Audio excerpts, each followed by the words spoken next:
Mizzou football wrapped up spring practices in March, and Eli Drinkwitz spoke to the media yesterday to wrap all of that up and give his thoughts on where the roster and team as a whole is at right now. And from his comments, a few guys stood out to me as possibly earning themselves some more opportunities in the fall from these spring practices. So here's 5 guys that were standouts to my eyes from these spring practices. First off, Stephen Hall. He's a cornerback that transferred over from Washington State. And Drayden Norwood, Missouri's #1 starting corner at boundary, went down with an injury for parts of the spring. Doesn't seem like it's going to be a long-term concern that carries any further into the offseason. But this did allow the opportunity for Stephen Hall to step in that starting cornerback rotation, along with Nick DeLoach and Toriano Pride, 2 other returning starters from last year. Pride and DeLoach split time pretty much 50-50 at boundary corner on the opposite side of Norwood last season. However, it seems like Stephen Hall getting in that rotation as well. It was unclear where exactly he would fit into that cornerback room when he transferred over, but good to see he's got that role for himself. And then we'll see what happens in the fall as far as that Pride and DeLoach rotation. I know from the practices I attended, it looked like they were still going 50-50 rotating Pride and DeLoach. So certainly something to watch at the cornerback position as a whole. Next up on the offensive side of things, Jude James at tight end. He played pretty much exclusively special teams in his true freshman season. Now entering his redshirt freshman season, came to Missouri as an athlete, and they put him at tight end. And kind of another situation similar to Hall at cornerback, where Brett Norfleet was dealing with the lingering effects of his shoulder surgery that he took on right after the end of this 2024 regular season. And so Jude able to get a lot of opportunities in there. I know specifically from a practice I was at, Jude was right behind Brett Norfleet and Jordan Harris, Missouri's 2 starting tight ends, at number 3, ahead of Vince Brown, the Colorado State transfer. This was in a blocking drill, so maybe they like Vince Brown more as a blocker. But, I mean, for Jude James, a smaller tight end when he came in, you can definitely see he's bulked up and added on more of that size to be a better blocker. He's definitely an incredible receiver. He played wide receiver a lot in high school at Francis Howell alongside Brett Norfleet, and seems like he's really earned himself some more opportunities. Jude James was a guy who really came along. Look for Jude to be an important, impactful piece for us. I thought he did an excellent job embracing special teams and was very impressed with his continued growth for us. Now on to 2 sophomore linebackers. First off, Nick Rodriguez.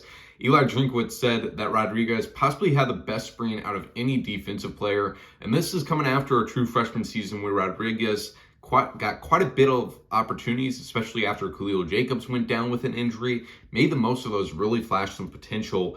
And then also Jeremiah Beasley was a guy that Drinkwitz highlighted. Jeremiah mostly playing special teams last year, but obviously a highly touted recruit, originally committed to Michigan under Jim Harbaugh and then transferred to Missouri after that coaching change.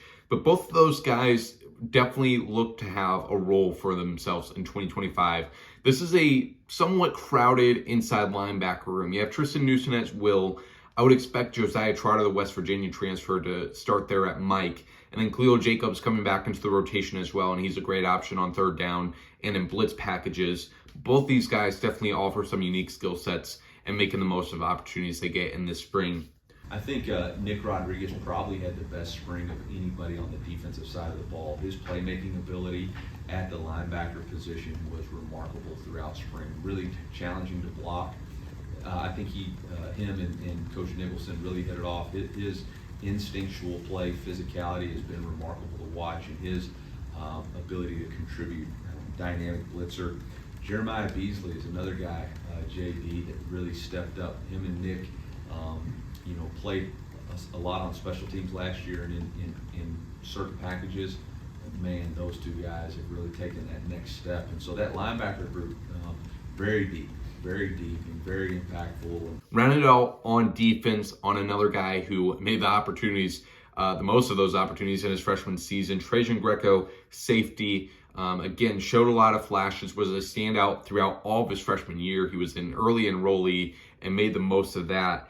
And again, continuing to improve from there. And again, the safety room is somewhat crowded. A lot of new, exciting faces in this group, so not exactly sure how this is going to round out. Again, there was an injury to a starter in this room that allowed them to try out a few different things. Marvin Burks, the rising junior, missing a lot of the spring camp with an injury. Again, doesn't seem like that's going to be a long-term concern, though.